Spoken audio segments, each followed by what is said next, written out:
믿음에 대해서 여러 가지 얘기할 수 있는데 여기 사람이 별로 없네요. 믿음에 대해서 여러 가지 얘기를 할 수 있는데 그 전에 제가 오늘 여기 밑에 내려온 이유는 설교 말씀 끝나고 우리 찬양 하나 하려고 기타도 좀 치고 이렇게 하려고 제가 좀 밑으로 내려왔습니다. 너무 이상하게 생각하지 마시고. 네, 여러 가지 이야기 할 수 있는데 믿음은 사실 결단이 아니라 관계를 통해서 알게 된 지식에 근거한 반응과 신뢰라고 할 수 있어요. 우리가 굉장히 많은 결단을 하면서 신앙생활을 하는데 그 결단 자체는 이제 믿음의 근본이 아니라 그 결단을 하게 된 관계를 통한 쌓인 지식, 그리고 그 지식에 의한 자연스러운 반응, 그리고 신뢰가 믿음이라고 할 수 있습니다. 만약 예수님께서 맹목적인 믿음을 원하셨다면 이 땅에 오셔가지고 그 맹목적인 믿음을 우리에게 요구하셨을 거예요. 그렇다면 표적과 이적을 보이지 않으셨겠죠. 말씀을 가르치지 않으셨을 거예요. 예수님께서 산상수훈을 말씀하시고 하나님 나라에 대해서 설명하시고 또 이적과 표적을 보이시면서 자신이 하나님의 아들임을 증명하셨던 이유는 우리의 믿음이 맹목적인 믿음이기를 원하신 것이 아니라 정말 하나님을 알기 원하셨고 하나님의 아들이신 예수님이 누구인지를 알고 그 올바른 알에 근거한 믿음을 갖기를 원하셨기 때문입니다.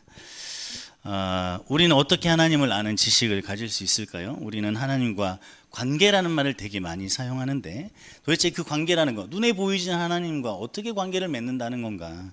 이 관계라는 건 뭘까요? 만남이 없는데 우리가 이렇게 물리적으로 이렇게 눈으로 보고 또 피부를 만질 수 있어야 되고 소리를 듣고 해야 우리는 만난다고 하잖아요. 근데 그 보이지 않는 하나님과 만남이 없는데 어떻게 관계가 가능할까?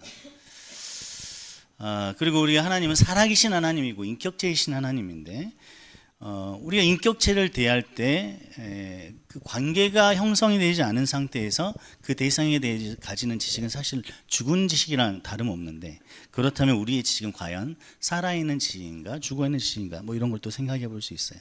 하나님께서는 사실 성경을 통해서 자신을 계시하셨습니다. 성경을 통해서 하나님을 안다는 것은 우리가 삶의 대부분에 통해서 누군가를 알아간다는 것 굉장히 큰 차이가 있죠. 우리는 누군가를 알려면 일단 만나야 되거든요. 그 사람의 얼굴이 보여야 하고 물리적인 접촉이 있어야 되고 함께 시간을 보내야 되기 때문에. 근데 하나님은 자신을 알리는 방식을 우리가 사람들끼리 서로 아는 이런 물리적인 접촉의 방식을 사용하지 않으시고 말씀을 통해서 자신을 알려주시는 거예요. 그래서 우리가 그것에 대해서 조금 굉장히 낯설어하고 그것에 익숙해지고 받아들이기까지 굉장히 시간이 걸리는 것을 경험할 수 있습니다. 성경을 통해서 하나님을 알 수 있어요. 이건 어쩔 수 없습니다. 하나님이 정하신 방법이기 때문에 그렇습니다. 성령께서 하시는 일도 바로 이 성경을 깨닫게 하시는 일입니다. 성경을 통해 하나님을 알고 성경을 통해 하나님을 만나야 하는데 그렇지 않고서 하는 수많은 결단들을 우리가 해왔습니다. 그런 결단들은 사실 힘이 없죠. 사랑하는 사람을 위해서 결단하는 것은 결단을 지킬 힘이 생깁니다.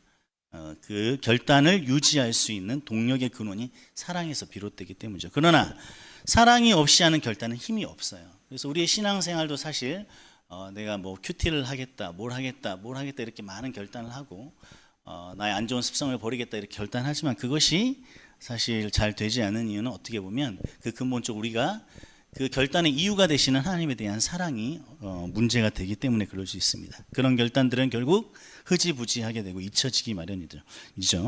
오늘 또 이 말씀을 통해서 이제 하나님을 또 알아가는 시간이 될 텐데 오늘 이 시간도 여러분에게 하나님을 알아가는 지식이 쌓였으면 좋겠습니다. 그래서 또 하나님을 사랑하는 마음으로 자라갔으면 좋겠습니다.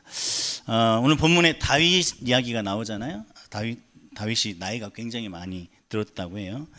다윗이 몇 살에 왕이 됐냐면 30살에 왕이 됐어요. 30살. 그리고 지금 이제 여러분 성경에 보면 몇 년도에 기록됐다기에 그 표제 위에 살짝 파란 글씨 같은 걸로 써져 있을 거예요. 그 연도를 계산해 보면 한 40년 정도가 흐른 시간이에요. 그럼 나이가 몇 살이죠? 70살이죠.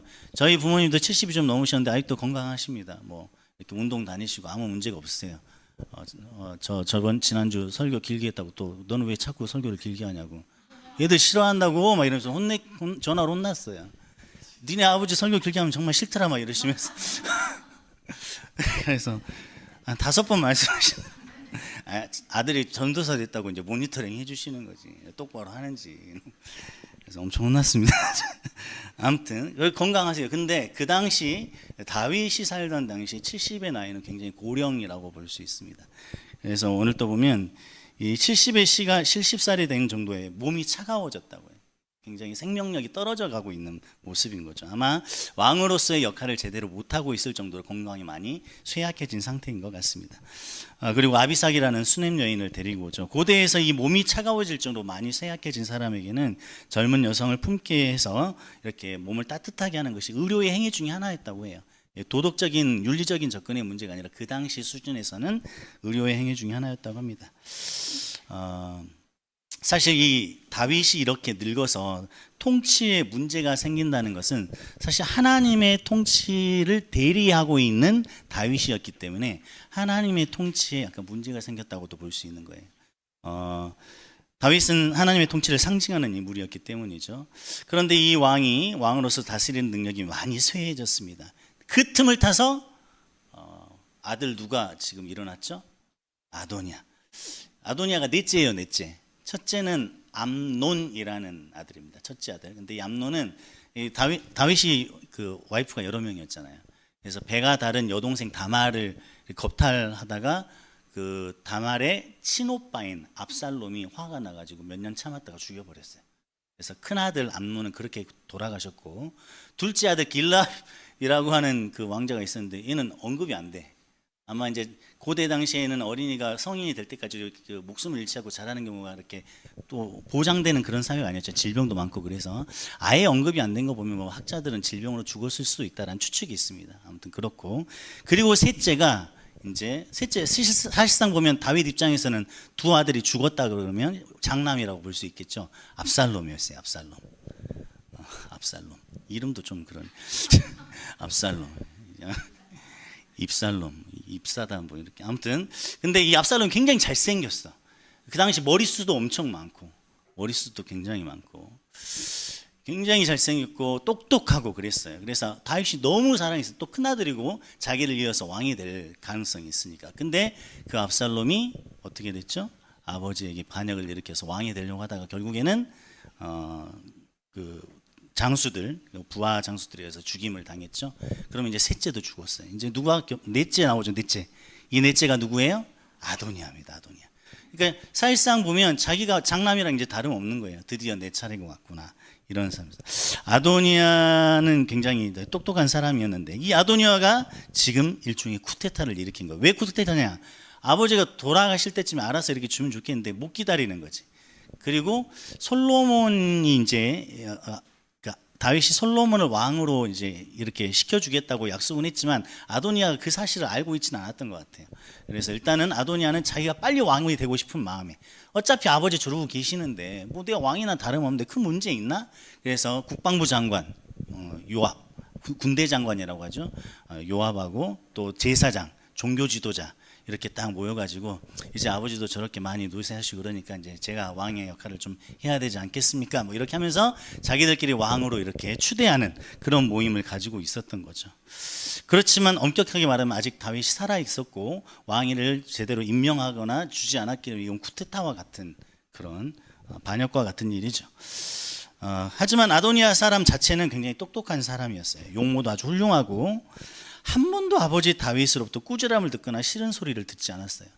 나는 진짜 엄청 들었는데. 아무튼 진짜 지금도 듣고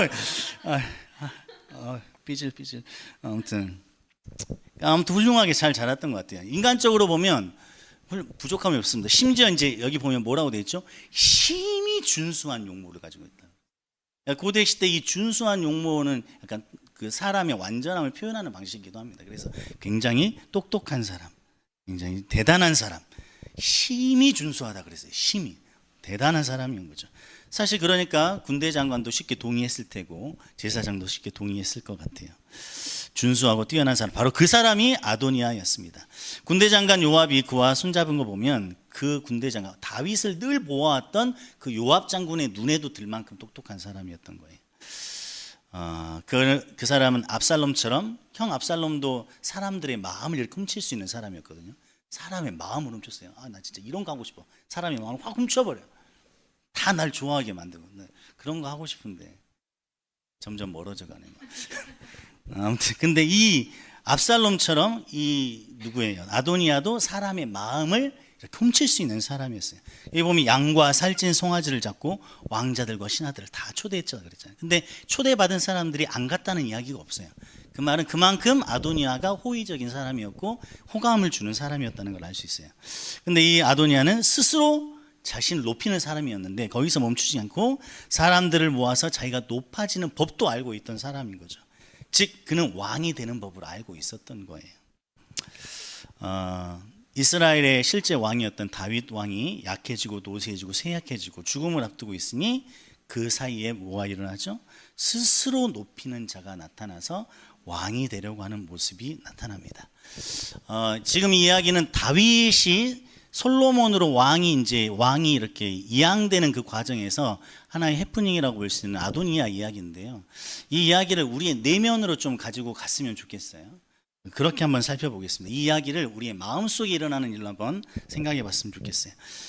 이 다윗의 현재 상태 그리고 그 상태를 틈타서 아도니아가 왕이 되는 이 문제, 이 사건을 우리의 삶에 한번 적용해 보면 이렇게 볼 수 있을 것 같아요. 우리를 다스리는, 우리 내면을 다스리는 우리 내면의 왕이 약해지면 언제든지 우리 안에서는 아도니아와 같은 무언가가 스스로 높아져 우리의 왕이 되려고 한다는 것이죠. 늘 성경을 읽으면서 말씀의 지배를 받는 상황에 있을 때는 우리 안에 있는 모든 자질들, 능력들, 심지어는 상처들까지도 각자의 자리에서 질서를 잡고 상처마저도 누군가를 살리는 역할을 할 수 있는, 공감할 수 있는 어떤 근원이 되는 그런 질서 있는 삶을 살 수 있게 됩니다. 그러나 말씀 읽기를 멈추고 예배의 삶이 흔들리고 무너져 가면 우리의 내면을 다스리는 왕의 힘이 약해지기 시작하는 거죠. 그럴 때면 우리 자신 안에 있는 모든 것들이, 힘센 모든 것들, 용모가 뛰어난 모든 것들, 잘난 모든 것들이 아도니아가 되어서 우리의 내면을 지배하려는, 스스로 높아져서 왕이 되려는 그런 모습들이 나타나기 시작합니다. 다시 말하면, 쉽게 말하면 이거예요. 나의 경험, 나의 지혜, 나의 판단, 나의 열심, 그리고 나의 상처들이 나의 왕이 되기 시작하는 거예요. 늘 사람들하고 관계를 잘 했는데 말씀을 놓아버리고 예배 생활이 흔들리게 되면 어느 날부터 내 상처가 나의 감정과 나의 반응과 나의 관계를 지배하기 시작하는 거죠. 말씀이 쇠약해지면 내 경험이 나의 왕이 되려고 합니다. 해봤더니 그랬더라. 내 지혜가 왕이 되려고 하고 그렇게 되는 거죠. 사실 경험이라고 하는 거는 경험을 부릅니다. 그래서 내 경험이 이랬더라 그러면 경험을 이야기하는 사람들과 이야기하기가 좋아요. 나는 이랬었는데 너는 맞아 그래서 그 경험이 비슷한 사람들끼리 모이기 시작하는 거죠. 또 사람의 지혜를 자랑하는 사람들, 의지하는 사람들은 또 지혜를 찾아다닙니다. 그래서 그 지혜가 서로 맞는 사람, 사람들이 너무 무식한 것 같아, 뭔가 인지 능력이 떨어지는 것 같아, 이 세상을 읽을 줄 몰라, 지금 좀 코인에 투자해야지, 뭐 이런 코인 얘기하는 애들 코인 애들이랑 맨날 뭉쳐 다녀요. 제 후배들도 몇 명 있어요. 든든한 카톡방, 끊임없이 정보를 주고받으면서 돈을 모으기 위해서 굉장히 지혜를 나눕니다. 그렇게 이 말씀이 왕되는 그 일이, 그것이 흔들리게 되면 우리의 내면에는 수만 가지 각자의 어떤 것들이 일어나서 자기들만의 공동체를 만들기 시작합니다. 그리고 말씀을 읽고 더 이상 말씀을 받아들이기를 거부하게 되죠. 말씀이 사라지면 사람 관계도 치우치게 돼요. 오늘 또 이제 아도니아의 모습을 보면 일부 사람들만 초대했고 또 일부는 초대하지 않는 이런 모습이 보이죠. 자신의 뜻에 찬성해 줄 사람들만 초대하고 자신을 반대할 것 같은 사람들은 미리미리 걸러서 초대를 하지 않습니다. 여러분도 신앙생활하고 공동체 생활을 하다 보면 끼리끼리 모이는 걸 굉장히 경계해야 됩니다. 공감하다가 친해지고 친해졌기 때문에 공감하게 돼버려요. 그 공감은 치우친 공감이 될 수 있어요. 특히 이제 리더의 자리에 있는 사람들은 이 부분을 굉장히 조심해야 됩니다. 우리가 모두 다 사람이기 때문에 자기와 맞는 사람하고 어울리는 게 즐거워요. 그렇지 않으면 짜증이 나는 경우가 많고 그렇습니다. 아무튼 그러나 우리의 마음이 말씀의 질서를 잡고 있으면 하나님의 성품이 드러나기 때문에 그러한 일들로부터 피할 수가 있죠. 하나님의 다스림으로부터 그러나 벗어나 있는, 그래서 스스로 왕이 되려는 사람들이 가지고 있는 특징 중에 가장 드러나는 것은 뭐냐면 듣고 싶은 말만 들으려고 하고 만나고 싶은 사람만 만나려고 한다는 특징이 있어요. 굉장히 치우치는 모습이죠. 자신에게 거슬리는 말이나 거슬리는 사람은 아예 차단하고 자신이 옳다고 해주는 말과 사람들만 찾아갑니다. 공동체라고 하는 것은 사실 다른 생각을 좀 들을 수 있는 곳이거든요. 제가 전도사라고 앞에서 지금 내가 말하는 시간이니까 내가 마음대로 말하지, 리더들하고 앉아가지고 말하면 전도사님 그거 안 돼요. 네, 이렇게 된단 말이죠. 내 생각하고 다른 사람이 이렇게 나오는 거. 그건 당연한 거예요. 공동체라는 것은 이제 그런 곳인데, 자기가 스스로 높아져 왕이 돼서 자기의 뜻대로 관철되는 삶을 살기를 주장하는 사람들은 공동체가 불편할 수밖에 없습니다. 물론 모든 이유가 거기에서 나오는 것은 아니지만 일반적으로 그런 경우가 좀 많아요. 물론 또 공동체가 항상 옳은 것만은 아니기 때문에 공동체로부터 상처를 받기도 합니다. 그런 부분도 분명히 있어요. 하지만 일반적인 경우 스스로 왕이 돼서 높아진 사람들은 공동체를 많이 불편하고 공동체를 떠나기까지 하죠. 사실 우리는 중요한 인생의 결정을 할 때 하나님께 묻는다고 말하지만 공동체에 물을 수 있어야 돼요. 왜냐하면 하나님께서는 우리에게 직통계시 주는 분이 아니시거든요. 그게 정말 좋은 것이고 효율적이고 하나님이 바라시는 것이라면 교회가 의미가 없죠. 교회가 필요가 없습니다. 하나님은 교회를 통해서 우리를 양육하시고 교회를 통해서 우리를 인도해 가시는, 교회를 통해서 이루어 가시는 하나님이시기 때문에 우리는 교회에 묻고 공동체를 물어야 됩니다. 물론 절대적인 건 아닙니다. 과거에 교회의 절대성을 강조하다 보니까 카톨릭이 이제 교황을 하나님보다 위에 둬가지고 교회의 결정이 하나님의 뜻이다 이렇게 가버렸죠. 그러나 하나님께서는 우리의 공동체, 하나님의 말씀을 읽는 공동체, 말씀 공동체, 그리고 하나님의 성품을 드러내는 공동체를 먼저 세워놓는다면 그 공동체 속에서 우리가 이야기를 나누고 뜻을 묻고 이렇게 갈 수 있어야 됩니다. 근데 오늘 본문에서는 이 아도니아는 그렇게 하지 못했죠. 그리고 아도니아는 이미 자기 스스로 왕이 되어 있는 사람이었기 때문에 더 이상 다른 사람의 의견을, 자기와 다른 의견을 물을 필요도 없었습니다. 그러나 이 아도니아의 모습과 달리 하나님께서 원하시는 것은 우리를 교회로 부르셨다는 것, 공동체로 묶어놨다는 것, 그래서 공동체를 통해서 우리를 이끌어 가신다는 것. 그런 면에서 아도니아는 굉장히 다른 모습을 보이고 있습니다. 물론 사람들의 무리는 있었지만 그것은 말씀 공동체가 아니라 아도니아의 공동체였던 것이죠.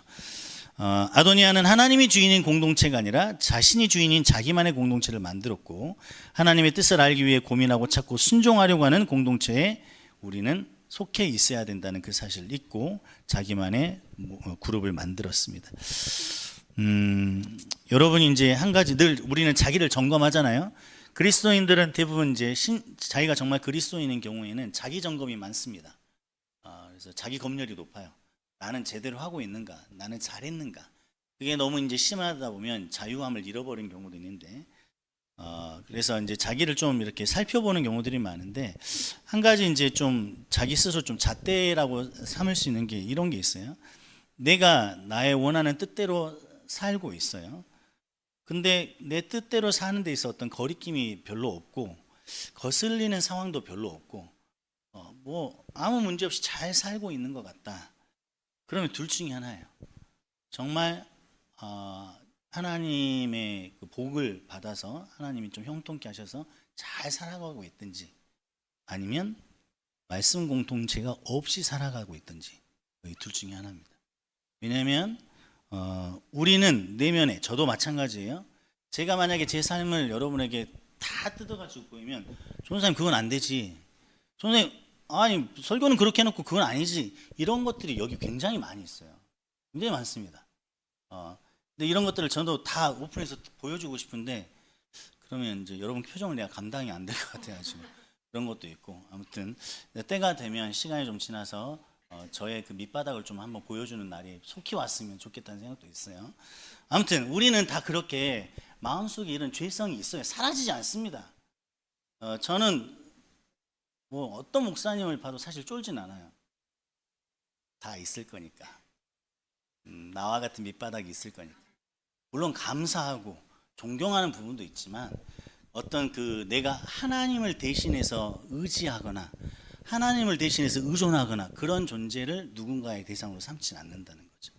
그리고 하나님 아래에서 어떤 그 질서가 또 주어지기 때문에 그 질서에 순종하고 이렇게 하지만 저 전에 있던 그 10,000명, 20,000명 모이는 그런 큰 교회에서도 그런 부분에 대해서는 전혀, 왜냐하면 사람은 다 그런 게 있거든요. 그래서 우리는 다 끊임없는 죄성을 가지고 있어요. 그분이 그것을 듣는 성도들의 어떤 그 유익함을 위해서 오픈할 수도 있고 숨길 수도 있는 부분인 거지, 사람은 다 그런 연약함들이 있습니다. 근데 그 죄성을 가지고 있는 내가 이 세상을 살아가고 내 뜻대로 살아가고 있는데 아무런 말씀으로부터 오는 태클이 없다. 그럼 둘 중에 하나인 거예요.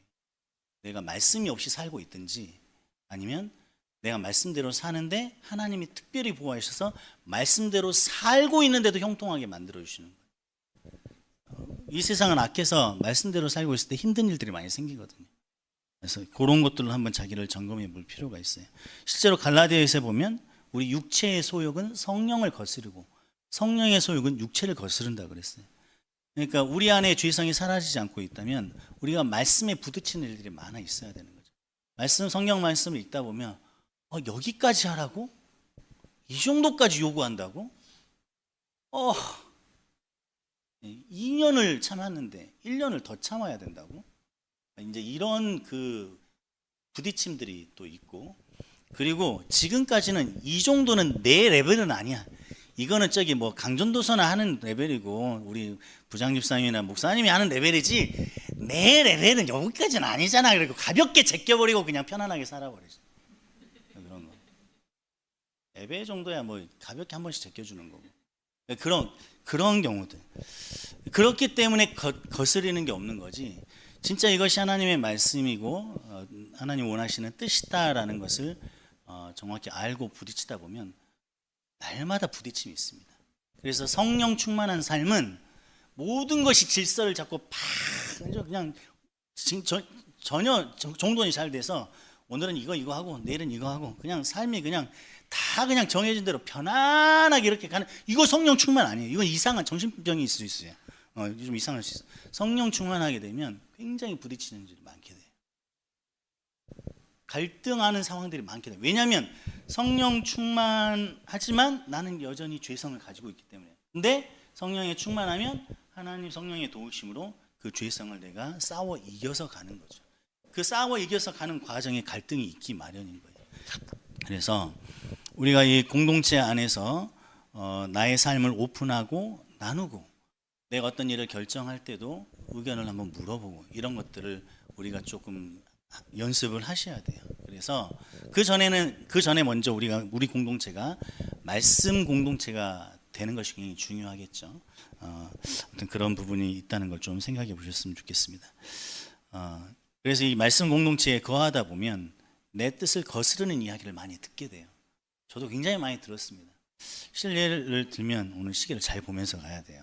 어머니한테 혼나지 않기 위해서는 분명히 내일쯤에는 또 너 했더라 이렇게 오시니까 그 학원에 취업을 했는데 구두로 이제 시간 낭비하면 안 되니까 뭐 급여는 어떻게 되고 조건 어떻게 되고 수업은 어떤 수업을 하게 돼 이런 걸 대충 이렇게 맞춰서 가요.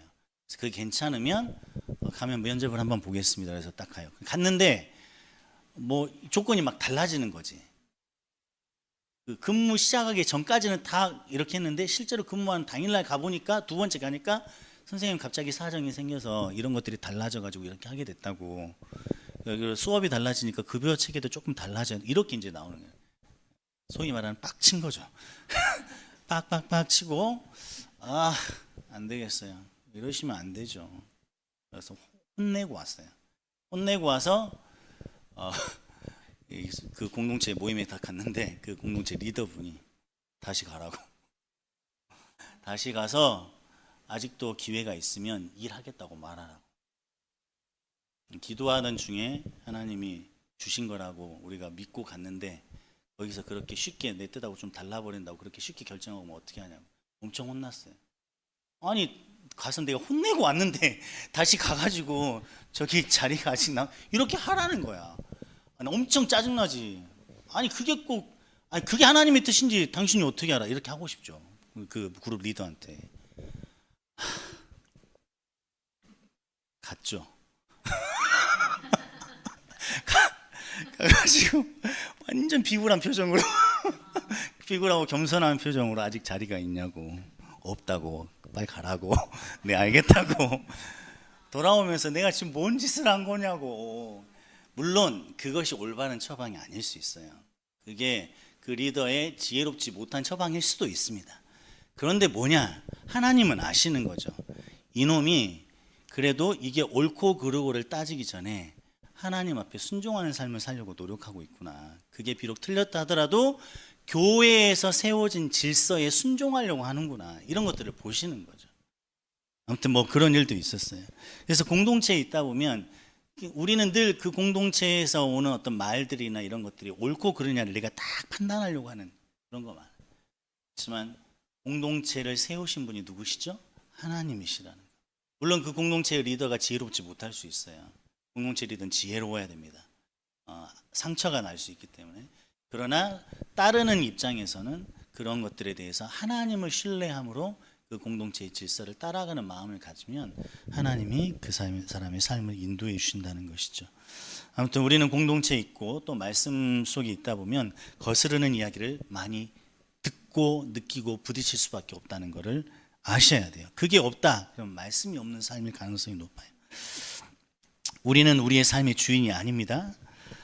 세상은 네 인생 한 번뿐인 네 인생 YOLO 뭐의 줄임말이죠? You only live 빨리빨리 말해보세요. once 한 번뿐인 인생을 산다. 한 번. 이게 제가 전도사인지 강사인지 제가 좀 모두가 좀 헷갈릴 때가 있어요. 죄송합니다. 아무튼 세상은 항상 우리 인생 소중한 인생이니까 네 인생 남의 눈치 보지 말고 남의 인생을 살지 말고 네 인생을 살라고 굉장히 강조하죠. 그리고 그 네 인생을 살아가는 사람들의 표본들을 도배합니다. 그래서 많이 보게 만들어요. 정말 멋지죠. 멋집니다. 전 지금도 가끔 오토바이를 들여다봐요. 두카티 1600만 원짜리를 사고 싶어요. 막 전도사 이러면 안 되는데 본다니까. 그리고 그걸 타고 다니는 사람들을 보면서 멋지다 이런 생각이 든다고. 그러면서 진짜 난 진짜 아직도 멀었네 이런 생각 하지만 그런 생각이 들어요. 멋있어 보여 실제로. 하면서 멋있어 보인다고. 멋있어 보여요. 여기서나 여러분이 제 얘기를 들어주지 밖에 나가면 전도사 그게 뭔데? 뭐 아무 인정도 안 해줘. 얼마 버는데 이게만 관심 있는 세상인데 멋있어 보입니다. 그렇게 세상은 그렇게 멋있는 자기의 삶의 주인공이 돼서 자기의 삶을 꿈을 이루어가는 것들을 굉장히 멋있게 그려내고 실제로 멋있어 보입니다. 하지만 성경은 뭐라고 말하죠? 네 인생의 주인은 네 삶의 주인은 누구라고? 하나님이라고. 여기서 빡쳐야 돼요 여러분이. 이게 빡치지 않으면 둘 중에 하나야. 별로 관심이 없어. 그냥 밖에서 구경하는 거지. 아무리 네 인생은 나의 것이야 라고 말해도 여기서 거리를 두고 보는 게는 아무 문제가 없거든. 근데 실제로 그 안에 들어가서 하나님이 네 인생은 내 것이 하고 네 인생 내 마음대로 할 거야 라고 이렇게 해버리면 미쳐버리는 거예요. 미쳐버린다고. 근데 하나님이 그렇게 말씀하고 계신다. 그리스도인이라고 하는 것은 그 빡치는 하나님의 말씀을 받아들이는 게 그리스도인인 거예요. 하나님 뜻대로 살라고요. 이것처럼 환장할 말이 없어요. 아니 내 뜻대로 사는 것도 지금 부족한데 하나님 뜻대로 살아요. 그 뜻이 뭐냐 물어보면 맨날 뭐 죄송합니다. 순종하라고 순종하라고 그러고 뭐 이렇게 봉사하라고 희생하라고 그러고 뭐 돈 좀 벌라 그러면 왠지 돈 보면 잘못된 것 같은 분위기 만들고 막 이런 거 너무 많아. 하나님은 분명히 말씀하세요. 한 번 죽는 것은 사람에게 정한 것이요 이후에는 심판이 있을 거라고. 뭐 밝고 아름답고 화창한 미래를 말해주시는 게 아니라 이런 거 말씀하셔요. 네 인생 똑바로 살라고. 네 인생은 내 것이라고. 이렇게 세상과 우리 성경이 하나님께서 말씀하시는 것이 다릅니다. 우리의 왕이신 예수님이 우리의 마음을 다스리도록 우리는 말씀에 붙들린 인생을 살아야 돼요. 매일 성경을 읽고 매일 기도하는 것, 우리가 사실 잘은 안 되지만 이 말을 들을 때마다 그렇게 뭐 부담스럽게 느껴지지 않을까요? 뭐 읽는 게 뭐 어려워? 기도하는 게 뭐 어려워? 그냥 하면 되니까 단지 내가 지금 안 하고 있을 뿐인 거지. 그래서 이것이 잘 안 된다고는 인정은 하지만 이것이 막 그렇게 어렵게 느껴지거나 그렇게 복잡하게 느껴지지는 않을 거예요. 근데 이거는 굉장히 단순하지만 엄청 어려운 일입니다. 보통 어려운 게 아니야. 한 3, 40년 걸릴 수도 있어. 왜냐? 그만큼 우리가 악하기 때문에. 우리가 너무나 악하기 때문에 성경 읽는 걸 싫어합니다. 그 뜻이 뭐든 상관없어요. 성경 자체를 싫어하는 마음이 있어요. 귀찮고 그냥 늘 뒤로 밀어놓고 기도 또 성경도 아닌데 기도하겠어요? 밥 먹을 때 이렇게 하고 그런 기도만 하지 내가 시간을 내서 잠자기 전에 또 아침에 일어나서 하나님께 시간을 정해놓고 하나님께 기도한다는 건 뭐냐? 내 삶을 살아가는 능력이 내게 없고 하나님께 있다는 거예요. 하나님 나를 도와주십시오라는 신앙 고백이거든요. 근데 여러분 기도하며 사나요? 기도 안 하고 삽니다. 이게 엄청 어려운 거예요. 그래서 이게 마치 아무것도 아닌 것처럼 이렇게 말한다는 것, 그거는 이해를 잘못하고 있는 거예요. 근데 이게 기도하는 일, 성경 읽는 일 그 자체가 어려운 것이 아니고 우리가 너무 악하기 때문에 물과 기름처럼 오기만 하면 앵극처럼 이렇게 물러가는 게 있다는 거죠. 그래서 여러분이 성경을 읽겠다, 기도를 하겠다라고 말할 때는 굉장히 거기에 대한 긴장감을 가지고 대해야 돼요. 내 마음이 언제 어떻게 변할지. 그래 수련회 갔다 와서 뭐 십자가에 도라고 하니까 도를 한번 닦아보자, 성경을 읽어보자, 기도를 해보자. 5시간만 지나면 그 생각 사라집니다. 저는 하나님께 6시간짜리 설교였기를 바라고 기도했지만 여러분은 5시간 만에 그 마음이 사라져요. 그만큼 사단의 방해는 많고 우리 안에 죄성이 세기 때문에 그래요. 그러니까 성경 읽는 게 정말 어렵습니다. 기도하는 거 정말 어려워요. 우리의 생명이 달려있는 문제고 우리의 삶을 결정하는 문제인데 우리는 성경 읽고 기도하는 이 삶을 그리스도인들의 추가적인 옵션 정도로 생각하는 경우가 많아요. 성경 안 읽잖아요. 영혼이 죽습니다. 기도 안 하면 죽어요. 여러분은 그리스도인으로서 살아가고 싶잖아요. 근데 그리스도인으로 살 수가 없다니까요. 그리스도인으로 지금 저는 구원을 이야기하는 것은 아닙니다. 구원은 또 다른 이야기가 있는데 우리가 구원받은 자로서 하나님의 백성으로서 이 세상을 살아가야 되는데 우리가 신앙 고백하고 찬송을 부르고 이렇게 나눠서 교제하면서 나눔을 하고 하는 가운데 우린 주님이라고 부르고 내 삶을 주님께 드리고 주의 뜻대로 산다 이런 얘기 많이 하지만 성경 안 읽고 기도 안 하면서 그렇게 살 수 없어요. 여러분이 태어나서 지금까지 살면서 20여 년 또는 30년 이렇게 살면서 자기가 성경을 읽은 시간이 별로 안 된다 그럼 그건 그리스도인으로 산 게 아니야. 그냥 church going person, 종교인인 거야. 종교인. 그러면 그렇게 살았던 사람이 하나님을 알까? 하나님을 알 수 없습니다. 모르는 사람하고 사랑에 빠질 수 있어요? 사랑에 빠질 수 없어요. 그러니까 결단을 해도 사랑이 없는 결단이기 때문에 힘이 없어요. 성경 읽고 기도하는 삶을 제가 굉장히 강조하는 사람 중에 한 명이고 지난주에 제가 리더들하고 얘기했어요. 그 수련회 끝나고 너무 내 개인적으로는 정말 무서운 행사가 끝난 것 같은 느낌이 들어가지고 내가 이 많은 영혼들에게 중요한 메시지를 전해야 되는데 나 같은 게 어떻게 덜덜덜 떨면서 준비했거든요. 여러분 그렇게 안 보였죠? 엄청 떨었어요. 두 번째 날 집회하기 전에 사람들 안 보는 구석대에 가가지고 막 기도 하나님 나 살려주세요 막 이러면서 기도했습니다. 그리고 그때 설교한 거예요. 근데 그게 이제 끝나니까 긴장이 딱 풀어져가지고 성경도 안 읽고 기도도 안 했어요. 그냥 며칠 그냥 퍼질러져 있으면서 드디어 넘어갔다. 드디어 끝났다. 이게 전도사님이에요. 이게. 근데 그렇게 살고 있는데도 삶에 아무 문제가 없습니다. 근데 이제 알죠. 저는 이제 살아왔고 경험이 있기 때문에 이러다가 다 무너지는구나를 알아요. 그래서 다시 말씀을 붙들고 기도하고 이렇게 삶으로 돌아왔는데 그만큼 성경 읽는 삶과 기도하는 삶은 우리의 삶을 지탱해주는 굉장히 중요한 역할을 하는 것입니다. 성경도 읽지 않고 기도도 하지 않는 내 인생의 주인이 내가 아닌 주님이라고 절대로 말할 수 없어요. 여러분 명심하셔야 됩니다. 우리가 얼마나 악한 존재인데 성경도 안 읽고 기도도 안 하는데 그리스도인으로 살아갈 수 있겠습니까? 말씀과 기도 생활이 없으면 우리의 다윗 왕은 노새하다 못해 이미 죽어버린 상태와도 같을 것입니다. 성경을 안 읽으면 우리 안에는 이미 왕이 죽어 없는 거나 마찬가지예요. 이미 다른 게 왕 노릇하고 있는 거야. 내가 교회만 가고 있는 거지, 예배의 형식만 날마다 반복해서 내 몸에 바르고 있는 거지, 실제로 내 마음의 주인은 이미 다윗 왕은 죽어버리고 없는 거, 아도니아가 왕이 돼 있는 거예요. 우리의 삶은 아도니아가 왕이 되어 다스린 지 오래되어 그의 왕국이 되어 그 안에 사는 것에 이미 익숙해져 버려 있을지도 몰라요. 사랑하는 대청 여러분, 여러분 마음속에 있는 하나님 나라 안녕하십니까? 점검하셔야 돼요. 예수 그리스도가 왕이 되어 다스리고 계십니까? 말씀 없이 기도 없이 하나님의 다스림이 있을 수 없어요. 말씀이신 하나님이기 때문입니다. 성령을 소멸하지 말라는 말씀이 있죠. 성령은 그리스도의 영이에요. 그리스도는 말씀이십니다. 말씀이 육신이 되어 오신 분이기 때문에 여러분의 삶에 말씀이 사라지고 말라버리는 일이 있어서는 안 됩니다. 이미 그 삶에 익숙해져 버렸다면 돌이켜야 돼요. 말씀 없는 삶은 죄를 깨닫지 못하게 만들어요. 말씀이 없는데 어떻게 죄를 깨달을 수 있겠어요? 도덕적 윤리적인 죄가 아니라 그리스도 없는 삶을 사는 것이 죄입니다. 성경에도 그랬죠? 믿음으로 하지 않는 모든 것이 죄라고.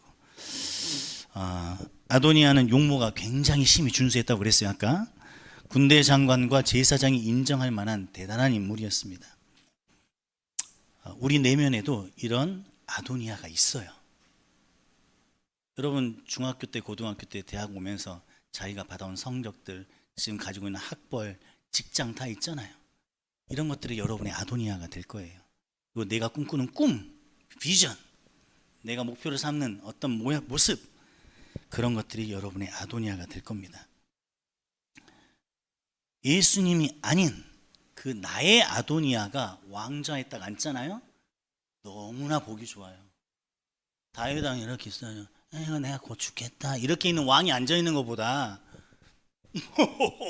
이렇게 목소리도 너무 좋고 머리수도 많고 똑똑하고 사람의 마음을 읽을 줄 알고 나를 따르시오 이런 왕이 앉아 있으면 너무 보기 좋아요.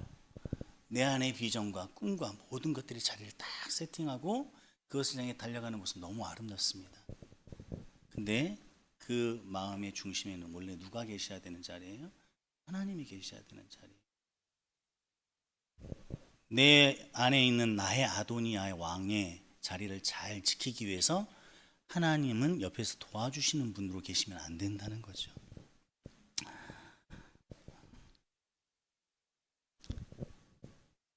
예수님이 아닌 내가 왕이 되어 사는 삶은 너무나 매력적입니다. 세상의 인정을 받을 수 있습니다.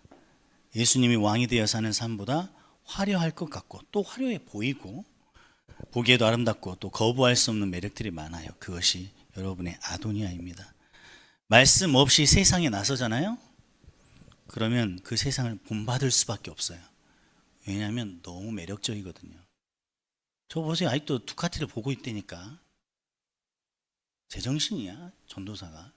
얘들한테 세상을 담지 말고 말씀을 보세요 이렇게 말하는 애가 혼자 있다가 핸드폰을 갑자기 인스타 보면 두카티 딱 나오고 두카티를 못 넘어가. 막 오토바이 보고 있다고. BMW 오토바이 보고 있고 이러고 30분이 지나가요. 목사님한테 이러지 마세요. 저 혼날 수 있어요. 이런 얘기 안 하려고 그랬는데 아무튼 그렇게 세상은 정말 아름다워 보입니다. 그 아름다운 화려해 보이는 세상 앞에 우리는 두 가지로 반응해요. 두렵습니다. 그거를 못 누릴까 봐. 우리 부모님 세대에 비해서 많이 달라진 것 같아. 우리 부모님 세대는 실제로 고통당할까 봐 두려워했는데 우리 세대는 누리지 못할까 봐 하는 두려움이 있어요. 상대적 박탈감을 굉장히 두려워합니다. 비교하면서.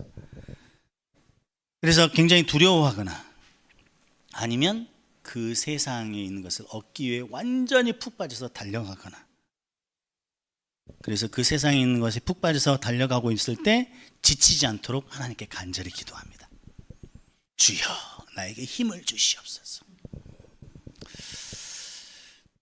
어느 쪽이든 이 세상의 지배 아래 놓이게 되는 거예요.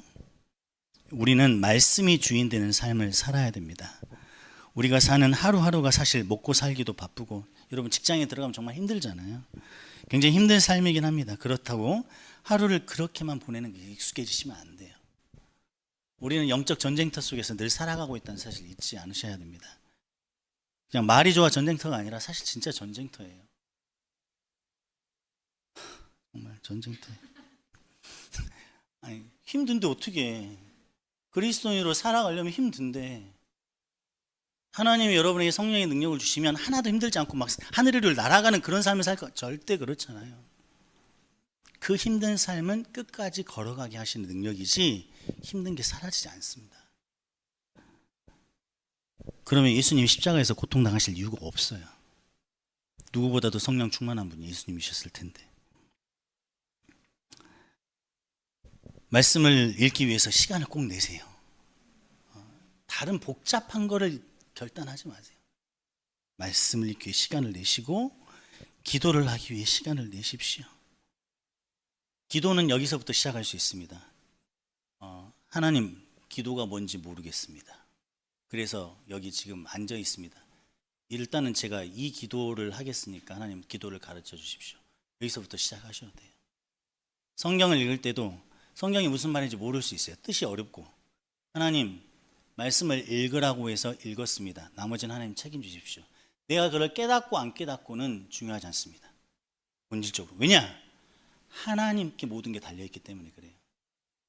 지금 당장에는 그것을 다 깨닫지 못할 수 있으나 내 마음이 하나님 말씀에 순종해서 그 말씀을 내가 앞에 넣었고 읽었기 때문에 그 말씀의 능력은 반드시 깨달음을 통해서만 이루어지는 건 아니에요. 하나님은 우리 삶에 관여하시고 역사하시고 개입하시는 방법이 우리가 생각할 수 없는 많은 지혜로운 방법들이 있으십니다. 그래서 내가 이거를 깨달았냐 안 깨달았냐, 우리는 늘 이런 효율성에 빠져 있어. 1시간을 성경을 읽었는데 무슨 말인지 모르겠다. 그럼 공친 것 같아. 아무 의미 없는 시간을 보낸 것 같아. 예배를 드리러 왔는데 은혜가 안 돼. 그럼 나는 아무것도 안 하고 간 것 같아. 그건 사람의 생각이에요. 알겠어요? 아무것도 느끼지 못하고 얻지 못하고 내 감정을 충족시킬 만한 게 하나도 없는 그 바닥 같은 건조한 상태인데 하나님이 예배를 드리라고 하셨기 때문에 예배를 드리는 모습, 하나님이 가장 기뻐하는 모습이에요. 예배 드렸는데 막 은혜가 막 폭포수처럼 오네. 오, 예배 날마다 드리지. 겁나 좋은데 막 감정이 다 리프레시 되고 막 상처가 다 없어지고 막 기뻐갖고 미쳐버리겠네. 날마다 예배 드리지. 그러면 그렇게 좋은데. 하나님을 예배하는 삶은 우리의 감정적인 유익 때문에 드리는 게 아니에요. 하나님이 예배하라고 있고 하나님 예배 받으시기 합당한 분이니까 그런 거예요. 그래서 기도하기 위해 시간을 내시고 내 안에 쉼 없이 스스로 왕이 되려고 꿈틀거리며 일어나는 아도니아를 날마다 물리치십시오. 그리고 말씀이 다스리는 왕위를 견고히 하십시오. 건강한 말씀 공동체 안에 거하세요. 여러분, 공동체 안에 거하는 것 정말 중요한 겁니다. 하나님의 말씀을 따라 순종하는 삶을 사는 우리 모두가 되었으면 좋겠습니다. 이 시간 같이 찬양 하나 같이 부르고 끝나고 기도하는 시간을 좀 갖도록 하겠습니다.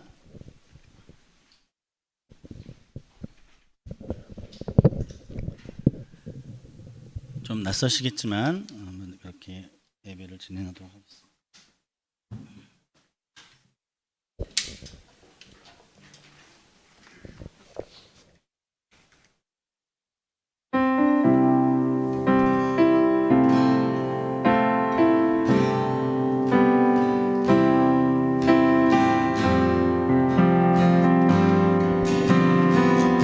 주님 말씀하시면 내가 나아가리라. 주님 말씀하시면 내가 나아가리라. 주님 뜻이 아니면 내가 멈춰서리라. 나의 가고 서는 것 주님 뜻에 있으니 오 주님 나를 이끌소서. 주님 말씀하시면 내가 나아가리라. 주님 말씀하시면